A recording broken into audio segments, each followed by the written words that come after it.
Welcome to the RadioU podcast. I'm Hudson. And I'm Allie. Coming up, why Chipotle may be the key to Indiana's success. Also, how Verizon might be paying you. All that and more on the way next. Happy Friday. Welcome to the long weekend, 8772 RadioU. Yeah, that's right. Long weekend, right? Martin Luther King Jr. Day is Monday. Hope you get it off. I know we do. Woo woo. But that's just not enough. It's simply not enough. And we're not the only ones that feel this way. Of course, on Monday night is the college football playoff championship game between Indiana and Miami. Yep. And at least one 9-year-old Indiana child has made his plea to the governor of Indiana asking for a late start on Tuesday so that he can stay up to watch the game. He's asking the governor to declare school starts 2 hours late on Tuesday so he can stay up late on Monday to watch the Indiana game. Yeah, I feel like this kid is after my own heart. His name's Jack Gibson, and he's absolutely pulling on my heartstrings right now because I think we've both stated this. Why in the world is the national championship game on a Monday night? Yeah, I think he wrote his letter to the wrong person entirely. Who should he have written it to? ESPN? I guess ESPN, yeah, whoever's is in charge. Bob Iger, maybe. I don't know. He probably has enough power, right? To make this change. College football, the sport that is played throughout the year, almost entirely on Saturday. Yep. Except for the national championship game for some reason. National championship game, and a lot of the playoff games are not played on Saturdays. Yeah. They're played on random days as well, which doesn't really affect anything until like the semifinal round because the other rounds are during holidays, and so most of the time you can make those work anyways. But yeah, I am not a fan, and last year obviously Ohio State was in the national championship game. I had to stay up and watch all of it, so I got like maybe 3 hours of sleep that night before the show the next day. And this 9-year-old is like, I want to see my Hoosiers play in a national championship game. This is the biggest game in like Indiana history. Yeah, when is the last time Indiana, and I don't just mean their football program at Indiana University, I mean the state of Indiana. When has it had anything like this? Like in our lifetimes? I know the Indiana basketball team used to be good. Yes. I certainly can't remember that, but I've heard about it. Their football team, I guess Peyton Manning, they used to have a Super Bowl run. Yeah. That one actual time that happened. Right. Like, they just don't have much. The Pacers made it to the... Okay, now I'm actually starting to think Indiana's got it pretty good, and I hope they lose on Monday night. But they haven't won a ring. Like, they haven't won the championship, No, not in any sport since Peyton Manning. Yeah. Certainly not in Division I college sports. I'm sure there might be some other lower division teams that have won something. Like they have... I know the school I went to, we always had to play Indiana Wesleyan University. They were very, very good. Yeah, nobody's staying up for that, though. No. And so I think this is the biggest game for this state. Unfortunately, the governor said he has no control over this. So this kid literally did write it to the wrong person. He did write it to the wrong person. He should have wrote it to his district, his school board or something. But that's what the governor said. He said it's up to your district to determine if they want to delay school on Tuesday. So do we have any updates? Yeah, any updates of any? Do we know about the schools throughout Indiana, what they've decided? Because, like when the Super Bowl happened and Cincinnati made it. Yeah. I know that the Cincinnati area, it wasn't the whole state, but Cincinnati area was like, no school on Tuesday or Monday or whatever it was. Right, and that's an easier thing for a district to pull off because the district is actually who can determine that. So I don't know. I haven't heard anything on if these districts are actually going to delay school. My hope is what they would do is if Indiana wins, they would then be like, all right, no school, or whatever. And if they lose, no school the rest of the week. Should be what it is. Yeah. So you have time to grieve. I definitely love this kid. I love the way he's thinking. Yep. And he's right.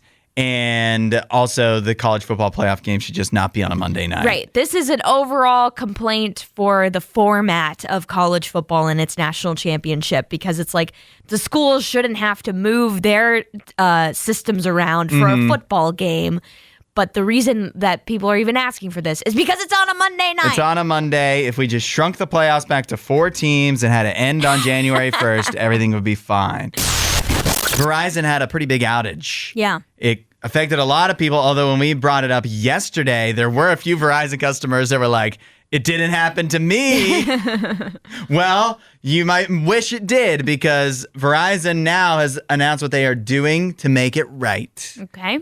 They are offering affected customers a $20 credit on their accounts. Nice. Yeah, after on Wednesday service was disrupted for a large percentage of their customers across the country. Yeah, I know when we talked about the outage, I had mentioned I did not go into SOS mode, which is what a lot of people had happen to them. Mm-hmm. But text messages I was trying to send would not go out, like no matter what I did. Like I would try and change the format, change anything, resend, and it would not go.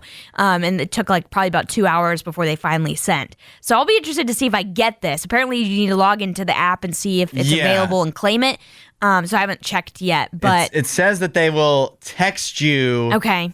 Once it's available, and then you'll be able to go claim it. So you still have to claim it. Yeah, you still have to claim it, which why wouldn't you? Because honestly, like for me, like I'm on my own Verizon plan, like I'm not on a plan with anybody else. Mm-hmm. That's a decent percentage of my plan for like a month. That's what I was thinking. $20 is really significant. Even, if it was me, it'd be almost my whole bill on Boost. But for Verizon, still, like that's a hefty percentage of your bill for one single day. Yeah.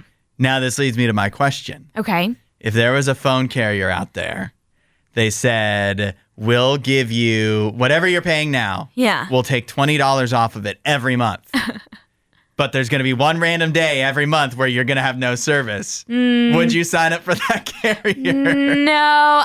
And my thing is, because there's so many phone carriers out there, I would just switch to one that would actually work and maybe save some money, because there's ones you can always get that are cheaper. Yeah. Verizon is not cheap. No. But there's ones you can get that are cheaper that would work. And so that's my thing is I'm like, I could just switch over to one that would work and pay less that way. That's a good point. And then it makes you wonder, why are so many, not we, I'm not me, why are so many people paying so much for Verizon? I've thought this many, many times. It's just a hassle to switch, I suppose. Yeah. But think about how much money you could save, though. I know. I need to switch. I absolutely You know how much need to I switch. pay? How much do you pay? $25 a month. That's really nice. It's really good. I pay double that. Except for this month. Except for this month. It'll be like $30, which is great. But I am on my own plan. I'm pretty sure if I was like on with somebody else or multiple people, it'd probably be less overall. But yeah, it's not fun paying a lot in a phone bill, let me tell you. Yeah. I also heard about this. I've been meaning to look into it, but I just also don't know how it could be cheaper, but I like the idea. Okay. There's this new thing called Noble Mobile. Have you gotten ads for this or anything? No, but now I will. Now that you've mentioned it, my phone just heard it out you. Loud. We're all going to get ads for it. It's a phone carrier where they decrease your bill the less you use your phone. Oh. As in, like, the way they present it is they're paying you to not use your phone. Interesting. Yeah, so and it's I'm like, what a way to break your addiction. It adjusts in real time based off of usage. I haven't looked into it that much to know how they do it. If it's like if it's like a electric bill where they bill you every month, and if you used your phone a lot, it's really expensive. I don't know. I need to look into it more. But I like the idea. Okay. I like the idea that I could read that if I'm like having a tight month, it's like, well, just turn off your phone. Until you start getting emails like what you get from AEP, which is like, you used your phone 23% more this week. Welcome to the long weekend. The good news is this entire long weekend, we've got football going on. It's crazy to think in the NFL, there's only 7 games left. And in college, of course, there's only 1.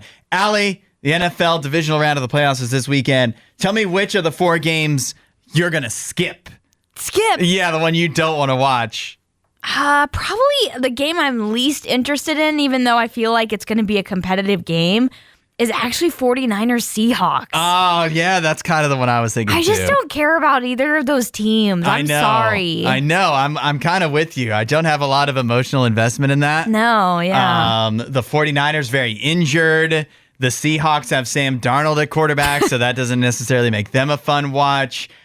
And the spread is the biggest for that one, is essentially saying the Seahawks are heavily favored. They should just win in a easy one. And normally I would, again, Sam Darnold in the playoffs and a little injured, I wouldn't think that. But the 49ers are so injured that I just don't know. I actually think it's going to be a close game, though. I think it's going to be close, but in a boring way. Yeah, like I don't think it'll be close enough for me to be interested in it. And I have a wedding on Saturday, so I can't. I won't be able to watch it. But like, I do think it'll be closer than what people are expecting. They literally just played 2 weeks ago for the number 1 seed, and it was 13-3. Yeah. So I feel like we could get a very similar game. Yeah. What about, what is the most interesting game that you're most excited to watch? The game I'm most excited to watch. Okay, it's hard for me to pick this. Okay, so I think the Bills-Broncos game should be a fun one, but I actually am probably most excited to watch Houston because they're the team that I want them to keep going. Yeah, that's where you have the biggest rooting interest. Yes, and so I think that would be the most interesting game of the slate this weekend? Not entirely. I think it'll still be close, but I do think the Texans might end up stifling Drake May pretty well. Yeah, I think that's going to be another low-scoring game, but my same thought process applies as yours, where the game I had the most rooting interest in, even though my teams are now out, unfortunately, is the game that obviously I'm most interested to watch, and that is Rams-Bears. Okay. The Rams need to beat the Bears. The Bears cannot advance any further. It's going to be tough. That game's going to be in like 0-degree wind chill weather in Chicago. Oh. I hear they call it the Windy City. Yeah, they do. So I guess that's got that name for a reason. Can Stafford hold up? Yeah. If you remember last year, the Rams played the Eagles in the snow in Philadelphia. Yeah. And almost won. Almost, but not quite enough. And those Eagles are better than these Bears. So I feel pretty confident the Rams are going to win. So that's the game I'm most interested in. Okay. Go ahead, pick your winners. 4 games. Let's do it. All right, I'm going Buffalo. Uh-huh. I am going Seahawks, but again in a close game. Closer than what I think people are thinking. And then I'm going Texans, and I'll go Bears. Sorry. Why would you do that to me? Sorry. You said Buffalo, Seahawks, Texans, Bears. Yeah. I'm just going to go literally opposite every single game. Every single one? Yeah. You're going for the Broncos? You've hated the Broncos all year. I do hate the Broncos, and I don't like them still. I think they'll lose to whoever they play in the next round, assuming if they won. Okay. Either Houston or New England would beat them. But the Bills' defense is just bad. And so I just don't know. I actually think that could be the one high-scoring game. Mm-hmm. But Josh Allen, obviously, great talent, great quarterback. But remember when Tom Brady was complaining, I can't catch the ball? Or no, that was Giselle, right? He can't catch the ball, too. Josh Allen can't play defense, too. Yeah. And eventually, I think that's going to come back to bite the Bills. But my biggest pick is the Rams. The Rams are going to smash the Bears. Okay. The Bears are no good. Okay. What are you feeling guilty about today? 8772 RadioU. What a question. That question itself feels like a guilt trip. Like, should I be feeling guilty Doesn't about it? something? But here's the thing. I bet you 99% of people in their mind right now, just like they had something instantly. Really? I think a lot of people, they're thinking they have something that's just like, and then if you don't, then you're like, how dare you? How dare you even think I would be guilty of something? You're like super defensive. Yeah. Well, I'm not super defensive about it, but I just, in you saying that makes me feel really sad. Sad? That 99% of people would be feeling guilty about something. You don't have something that pops into your mind that you think you could, like, that when somebody brings up like guilt, that you're like, oh, darn it, why are they mentioning that? Because I'm thinking about this thing. Even if you probably move past it, there's stuff that sticks in your mind. There might be certain things that would come up occasionally, but I usually try to let that type of stuff roll off my back. Don't let it weigh me down type of thing. Because I just feel like if you can't change the circumstances of something, like let's say it's something that happened a long time ago, then why dwell on it? Oh, yeah, let it 100%. Go. 100%. That is the right mindset to have. Yeah. But I think, unfortunately, many of us, for whatever reason, like, obviously, again, I feel like almost everybody probably has something in their mind when you think, what are you feeling guilty about? Yeah. Probably has something that pops up. And it's because we all have messed up. Right. It's not that none of us have anything to be guilty about. Right. However, I also think that the mindset that you're talking about, we're dwelling on it, where like that guilt sits there and picks at you and like comes up even when nobody mentions the guilt. Yeah. I think that is where it gets unhealthy. And I think that's an unfortunate consequence of people have been weaponizing guilt for a long time. Yeah. I mean, basically as long as history goes back. The reason I even think about this is because there was a story that I just happened to be reminded of today of in the Bible. There's all these people brought a woman who was they'd all decided was a sinner to Jesus. And they're like, what should we do with her, Jesus? She's guilty. Shouldn't we stone her? Yeah. And what does Jesus say? He goes, let he who's without the sin cast the first stone. Yep. And I love the visual or like picturing that in my mind of like everybody's holding one. Yeah. And they kind of just like go, huh? And like slowly and surely everybody just walks Drops away. the stone and moves The on. idea of an angry mob just fizzling out like that really resonates with me. Yes. Powerful. And there's so many lessons to be learned in that story of one, they all realized that they all had something to be guilty of too. Yes. And so therefore they can't, but they were all trying to take this woman down as a way maybe to make themselves feel better or whatever it was, or to distract from what they had going on. Or I don't even know. I think a lot of people do this and it's just kind of a reflex in us. Yeah, it's sad. When we see somebody else messing up, we want to point it out. Yeah, it's 100% sad human nature. You hit the nail on the head there. Like, we like to pull other people down because it like helps elevate us, make us look a little bit better. You know, you talk about like a show, if you were feeling bad about yourself, maybe watch a show like Hoarders. And then you're like, oh, you know, my life's not so bad. I do this. I 100% do that. That's exactly. a great example. And so it's sad, but our human nature does tend to do that, where we judge other people kind of in a comparison game of like, well, at least I didn't do that. Right.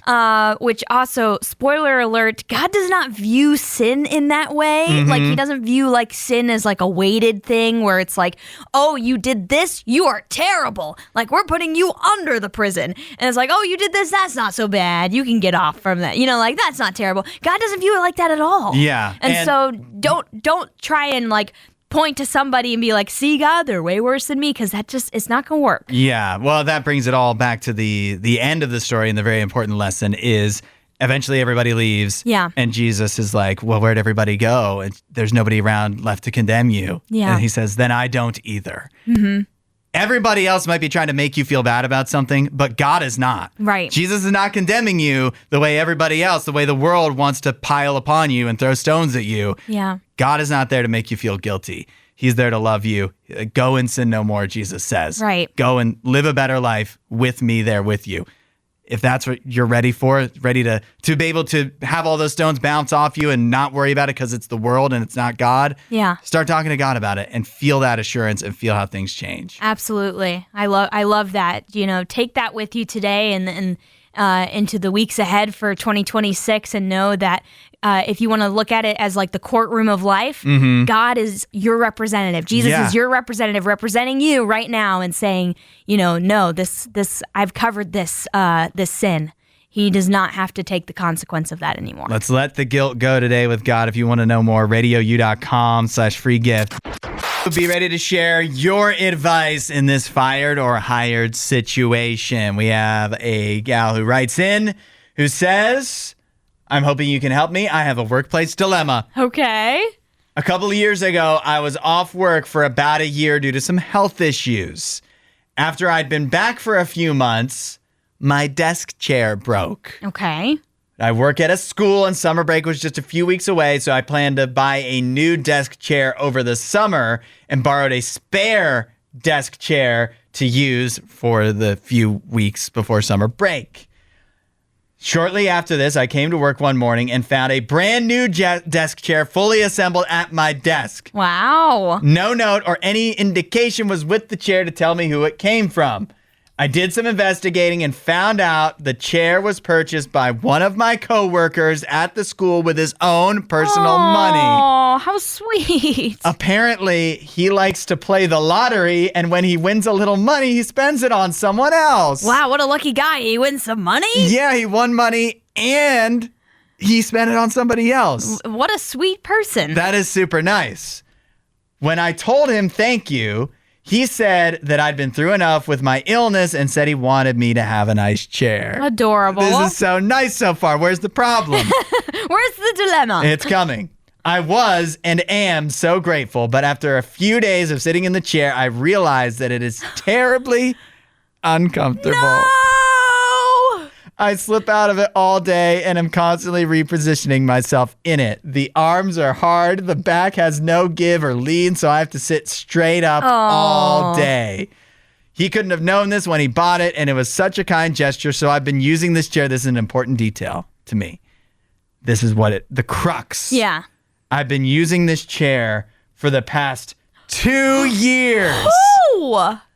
And have hated every single day. Oh, no. You put up with this for a long time. She says, is this just my work life now? Will I be rude if I buy myself a new chair? Should I just suck it up and sit in this awful chair forever because it's one of the sweetest gifts anyone has ever given me? I could really use whatever advice you can give me. Thanks. Oh, my goodness. We're really going to have to think about this, guys. Yeah, we need some good advice for this workplace dilemma. 8772 RadioU. Someone at work replaced your chair with their own money as a gift because of what you've been through.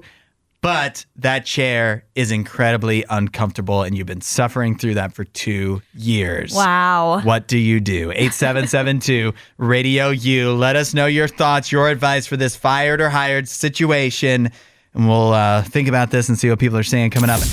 We've got a fired or hired going on right now, where we have a gal who says that and basically her chair at work broke. Yes. She was going to buy a new one, but she had been borrowing a chair in the meantime. And then one day she came in and there was a new chair. It was a gift from somebody else. They used their own personal money to buy it. Super nice. Problem is the chair's really uncomfortable.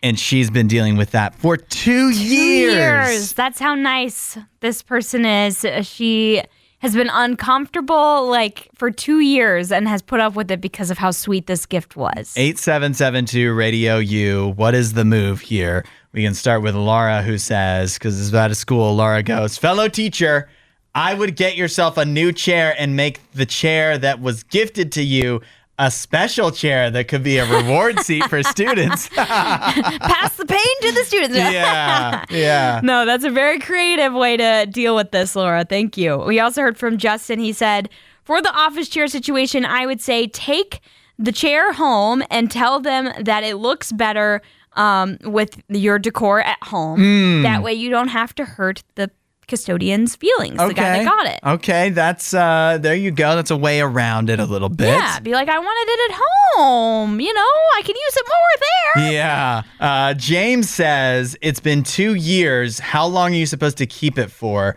You have to draw the line somewhere. I buy a new chair if you politely put up with that one for 2 years. That's exactly the first thing I thought of. It's like, if this was a week ago, I could understand if you're, you can't just instantly replace the chair. Right. Even though you could probably at that point, if we want to go back in time, you could have been like, oh, I already had one ordered. Yeah. Or something. But that said, 2 years, you got to draw the line. You've been nice enough. Yes, you've been very, very nice. We also heard from Susanna. She says, I think the only option is a little accident where the chair ends up broken and you replace it before your coworker has a chance to. I think that is so funny. It's like the chair ends up going down the staircase or something. Yeah. Oops, it went down the stairs and it got broken. I think another option, though, that might not be as elaborate of coming up with a story like this is just say you got gifted another chair. Boom. Yes. We just recently had Christmas. You could say I got a chair for Christmas and I really liked it, and so I decided to bring it in. Yeah, I think that definitely works. That definitely works. I like Susanna's. I don't think it needs to be an actual accident. Yeah. But you could just say it broke. disappear the chair and have another one instantly appear and just be like, oh yeah, the other one. Yeah. Thank you so much, but it actually wound up breaking. Yeah. I just hate the idea of lying. So I don't want to lie to the poor guy. But I would just say that you got gifted a new chair and you just decided to replace it. What if you say, but isn't that a lie too? Well, can you gift yourself a chair? I think you can gift yourself a chair, you know? What if you want to say the chair, there was something wrong with it? That's not a lie. It didn't break. There was something wrong with the chair. But I agree with you. I don't want to lie to him, but also, like, is it better to just spare his feelings? He did something really nice. Yeah. Or do you, I mean, I feel like we don't want to tell him the actual truth. No. Susanna also followed up and says she offers her nieces to come sit in the chair because they 100% would flop around in the chair and it will fall and break. And then you don't have to lie. Yeah, it did break. But I guess the thing is, I feel like you, like our person, can come up with a reason to replace the chair. Yeah. The question, I feel like, in a way, they're asking, am I allowed to at this point? Am I okay to? It's been 2 years. That's so much time. Yeah, I think you're certainly okay to. And I know that this person, he did this out of the kindness of his heart, out of his own pocket. An awesome guy, clearly.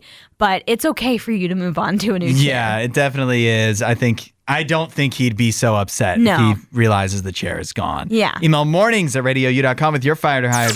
Do you have a boss like this? 8772 Radio U. Let us know that eats like the same meal every day and makes you pick it up for them. Oh. I'm so curious. This comes up because college football playoff final is on Monday night. Yep. Indiana's in it. Yep. Coach Curt Cignetti. Yeah. Eats the same lunch basically every day. Really? He eats a burrito bowl from Chipotle. Okay. He eats it so much. Think about it. He's been at Indiana for the past 2 seasons, so 2 years. He's eaten it more than 500 times. Literally, that's probably like every day at the office almost. Pretty much. He's getting the same thing. In 2 years of work. Wow. You love that burrito bowl so much that you ate it 500 times. 500 times. Rice, beans, chicken, a side of guac. It's 750 calories. It's about $10.90. I mean, I will say, for what you get from Chipotle, it actually is like, it makes sense to get it a lot because it's not that bad of a price for how much food you're getting. Yeah. But like, that's not very versatile. Like rice, beans, chicken, and a side of guac. Yeah. That's it. But that's a lot of protein. Yeah, but he is loading up on the protein. He certainly is, and maybe that's why he's doing it. But like, there's no salsa, nothing. Yeah. Like, no just cheese. the guac. Where's the fun? Right. Where's the fun? The fajita veggies. Curt Cignetti doesn't seem like a guy that's looking for fun, though. Maybe he's not. all about business. Yeah. He's always just got that scowl on his face, and he's just focusing on winning. Yeah. So he gets the same burrito bowl from Chipotle just about every day, but he doesn't go get it himself. He's got plays to design. He's got bigger fish to fry. So instead, Assistant Director of Football Operations Jake McDonald at the University of Indiana, or Indiana University, whatever it is, picks up the order every single time. Oh, and he has gosh. racked up an insane amount of Chipotle rewards points. And the craziest part about this story is Curt Cignetti is letting him buy the stuff on his own Chipotle account, like Jake's account. Yeah. Which I suppose is a great deal for Jake, considering he's going to pick up the food, because now he has so many rewards. Do you think it's with a company card? That's the one part I don't know, because it's like, should he allow Curt Cignetti to use these awards? Yeah. Is he allowed to use these awards as like Jake McDonald? Right. He hasn't been nobody's been using them and cashing them in because he has roughly 64,000 rewards points. That's enough for about 40 Chipotle entrees. Wow. 40 days. That's 8 working weeks. Yeah. Of free Chipotle. He could feed half the team with that. He could. Maybe that's how they'll celebrate. Chipotle, free Chipotle. Yeah, that is absolutely insane. Apparently, thousands of the points have expired. No, I hate to hear that. Yes. I hate to hear that. And it says currently McDonald's still has only 80,000 points left. Those are the ones that are not expired. No. And those are still redeemable for about 11 free meals and lots of different sides and extra That things. hurts. That hurts to hear So that. those, oh man, like basically, 3/4 of what you did have for free, gone. That's sad to think about. Do you think Kurt Signetti eating the same lunch every day, is that one of those things where it's like, how some like very successful people are like, I wear the same outfit every day so that I don't have to waste my brain power making that decision? Is that Kurt Signetti like part of his key to success? He doesn't think about lunch. It's all He's routine. not distracted by food. It simply serves a purpose. Yeah, it's all routine. Yeah. I've heard of NBA players doing that. There's some type of thing to the routine and just like knowing what you like and sticking with it. And just locking in and not letting something get in the way of your thought process. Yeah. Oh, it's been working. I like variety, but hey, it seems to be working out pretty well for Kurt Signetti. Welcome to the long weekend. Happy Friday, 8772 Radio U. Because it's a long weekend and the college football playoff final is on Monday night, this is our last show before the final. I know. Indiana versus Miami. Allie, what are you expecting this game to look like? Whew. I think this is going to be more of a dogfight than what Indiana has had in the playoffs so far. They have been extremely dominant and just looked like no one could even compete with them. But I do think Miami, because the game with Indiana Ohio State was so close and, Miami ended up beating Ohio State, I think this kind of makes me think this game will be closer. It's also just a national championship. The stakes are higher. It's in Miami. So I think this is going to be a very close, hard-fought game. Yeah, I agree. I think it is going to be close, not in the way that the last two Indiana playoff games have been. Yeah. Much more similar to Indiana versus Ohio State in the Big Ten Conference Championship game. Yeah, and Miami has also found themselves in several close games in the playoffs so far. Yeah, they've been in close games in the playoffs. And that said, though, throughout their season, Miami obviously lost twice. Indiana hasn't lost at all. But even in Miami's losses, which are obviously against teams that are far inferior to Indiana. But Miami doesn't really, like, even as long as Mario Cristobal has been there, they don't get blown out in games. They don't. They lose in stupid ways usually, but they just do not.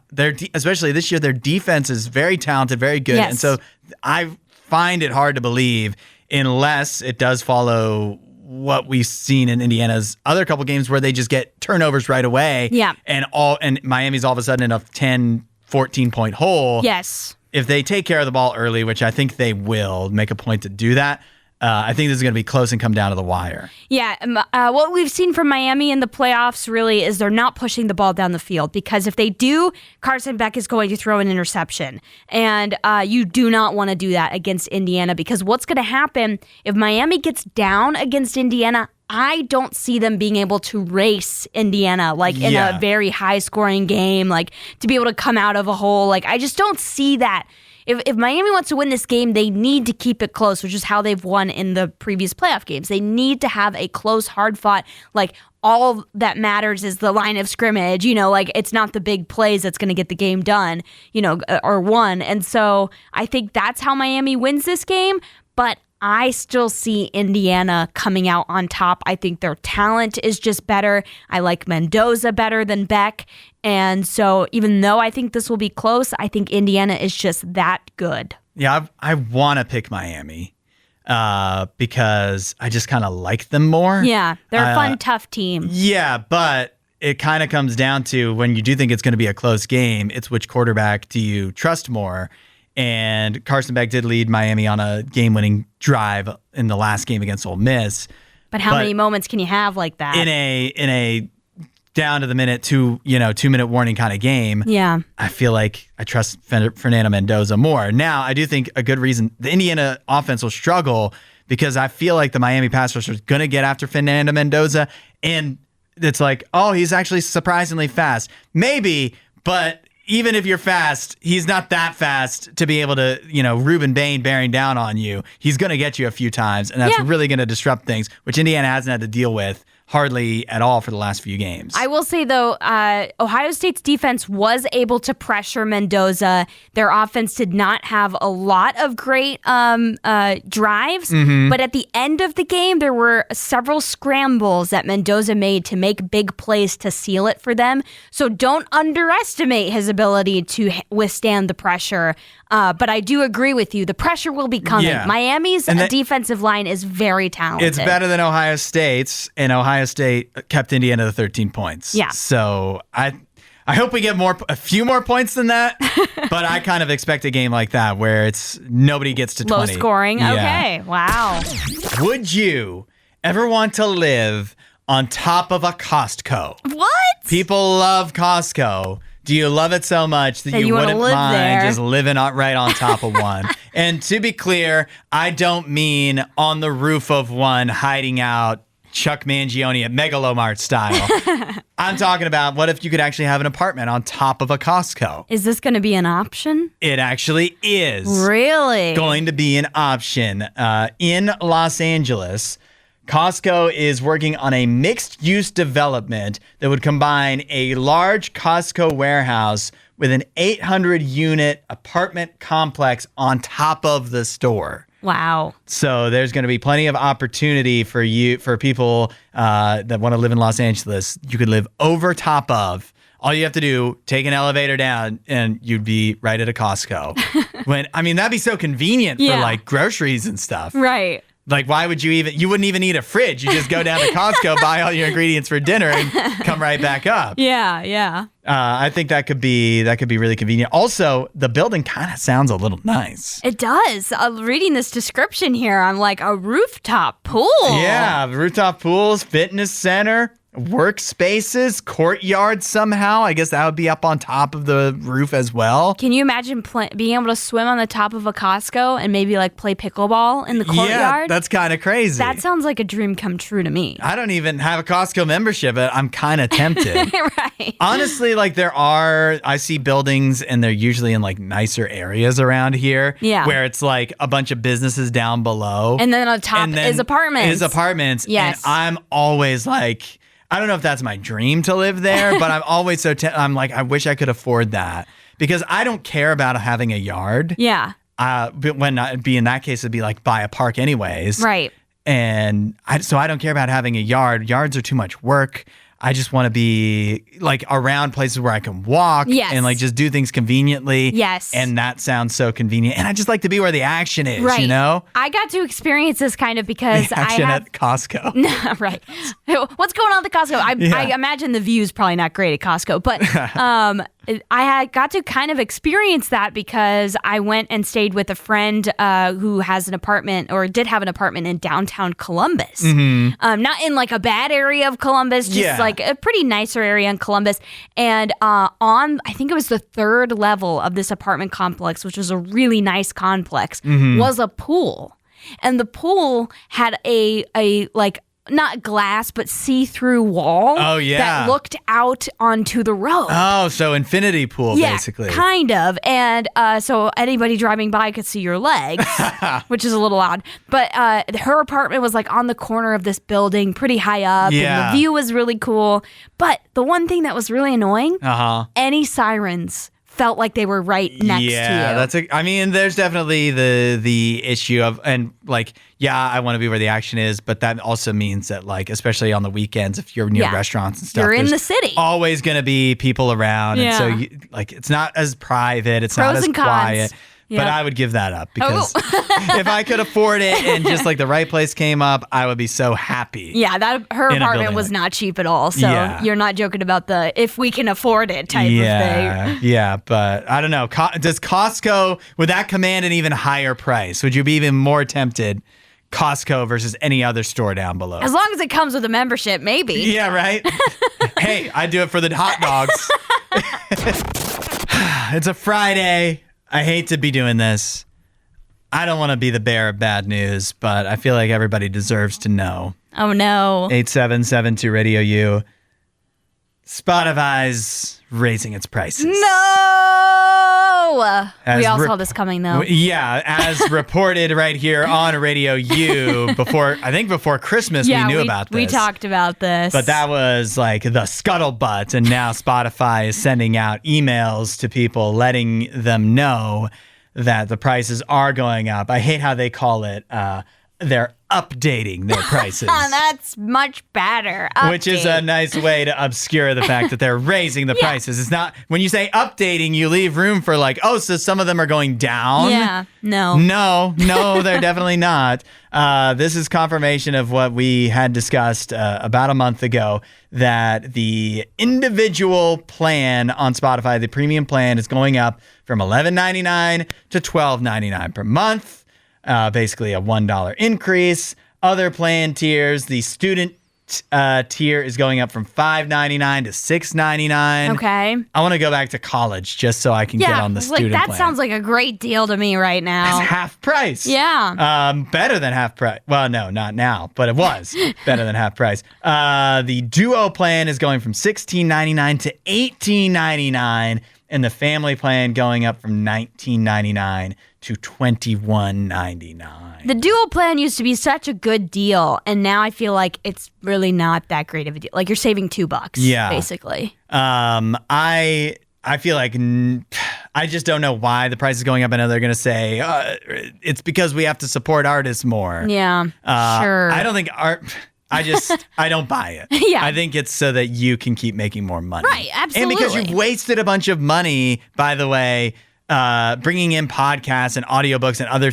features and stuff that people don't want in Spotify. Well, actually, I disagree with you there. I love having the audiobooks in there because I do like listening, like on a long road trip or something, listening to an audiobook. I have found so many good books that way that I've like bought and then been able to read them later. But so I do like having that feature, but now they are charging you. It's no longer just free, because there was a huge outcry from like Audible and different places where they were like, you can't just have these audiobooks for free, basically, on this platform, when you would have to charge, like, because what you used to have to do is you used to have to pay for Audible, which was also like a Spotify premium subscription to be able to even listen to a tiny bit of a book. And Spotify was like, no, now you can have it with your music too. So it was a really great deal for those of us that like audiobooks. Yeah. But so now you do have to pay extra if you want all access. For me, it's similar to every other streaming service, like Netflix, that makes a bajillion things and keeps raising the prices. And 99% of that stuff I don't care about. Yeah. And for me, we should be getting a discount if we don't want audiobooks. That's you know fair. what I mean? That's fair. And we're not. And I am getting to the point, $12.99 per month, even though I use Spotify more than any other streaming service. And same. like as far as video, whatever. Yeah. Where I want to switch. Where I am, because people have said, like, there are ways, because, right, we've talked about how you have a bajillion playlists on there going back years and years. So many years. And they're huge. Yeah. But apparently there's ways to transfer this stuff. Yeah. And if I can find a cheaper streaming service that has the same stuff, even if it's only a couple dollars cheaper, I might do it out of principle because I'm fed up. I've had enough. I get you on being fed up, but I'm not fed up enough yet to be in the same boat as you as wanting to switch, because I still am a Spotify snob. I'm sorry. I just think it's better. They've raised prices 3 times in the past 3 years.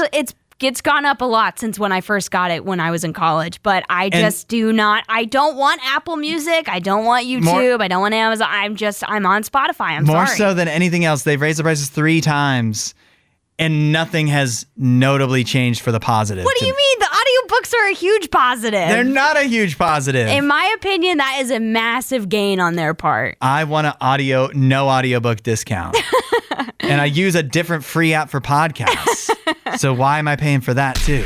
I'm telling you, I'm trying to have a good attitude. It's a Friday, it's a long weekend, but between Spotify and the Los Angeles Dodgers, it is making it difficult. I don't know if you saw, but there was another massive signing in baseball yesterday. And of course, it was the Los Angeles Dodgers who just landed Kyle Tucker, one of the most sought-after free agents this year. He is going to the Dodgers on a 4-year, $240 million guaranteed contract. He gets a $64 million signing bonus just for joining the Dodgers. Granted, he can opt out of the contract if he wants to in a couple of years and then re-sign with the Dodgers for more money at that time. And here's the thing, Allie, I'm not mad at the Dodgers themselves. Mm-hmm. I'm jealous because they can do this. Yes. They can just pay. I don't understand how they are. I don't know where they are able to do it. Yep. But it's not like they're breaking any rules. No. But while I'm sitting here with the Red Sox, who just now finally got their first signing of the offseason, which is a good one. They brought in Ranger Suarez, a good pitcher. Yeah. And I'm sitting here watching the Dodgers just sign everybody else every offseason. It is so maddening that they're just able to just do this, and there's no rules in place. And then they just get, and you can be like, well, things are still competitive, and they're paying $1 million, way more than everybody else to get these guys. I don't know. They won the last 2 World Series. So are they competitive? Yeah. Okay. I feel like my thoughts on this have changed. I used to be in the camp that was like, I'm not worried about a salary cap because even though these teams like the Dodgers, like the Yankees and the Mets are spending all of this money on all these free agents and signing these international players, it's not working for them. Mm-hmm. They would spend all this money and yet they'd make it to the playoffs and not win the World Series, or sometimes not even make the playoffs. Looking at you, Mets. And so I felt like it wasn't that big of a problem because as a person that follows Cleveland, I know Cleveland can't do this. Their ownership cannot afford to do this. Right. And so they could never compete with that amount of money. But now I have completely flipped because it has been 2 years of the Dodgers winning the World Series in a row. Yeah. And also, not only can Cleveland not compete with this, but like other teams that I didn't think were in the same, like poverty franchise level of what Cleveland is in, also cannot compete with this. And so I really do think we need a salary cap. Like I was never on board with salary cap in baseball. It seemed anti-baseball to me. But I think we need it. Like, this is getting out of hand. I'm tired of seeing the Dodgers strike again. Yeah. And they get another player, another amazing pitcher from Japan that they're paying way more money than anyone else can afford to pay for a guy that's not even proven in the major leagues yet. It's to the point where the other rich teams can't even compete. That's what I mean. That's what I just said. Yeah, the Mets were trying to sign Kyle Tucker. They couldn't afford it, apparently. Yeah. And so it is out of control. I hate to say salary cap. You know why? Why? Because if there was a salary cap in any other walk of life, if there was a salary cap in radio, we would quit. We'd go to a different industry.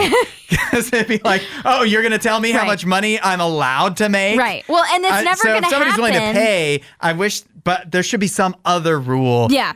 The owners need to think about this. They need to think about it. They need to think about this because also the luxury taxing isn't working. It's not working. Because they keep just diverting the money down the line. They're going to be paying these players for decades, so that they can avoid the luxury tax. And so that's not working to de-incentivize them from paying these players so much money. I mean, it's an insane amount of money. And baseball isn't even like the most popular sport in America, and yet they have this money. And so I just think it's really frustrating because I know my team cannot compete with this. And like you said, even the teams that have a lot more money than a Cleveland or a Cincinnati. The Yankees and the Mets are missing out on people. Right. Because they're the Dodgers not able to compete with the Dodgers with this. And so the Dodgers, they're just in a league of their own, really. Yeah. They have their own all-star team. And baseball's had phases where it's like this. It's Obviously, true. the Yankees went through one or several. But it just makes it not a lot of fun for anybody else. I just do want to think, though, like any other job where it's like, we agreed to a salary cap. Why would you do that? Yeah. Thanks for listening to the RadioU podcast. Don't forget to rate and review the show.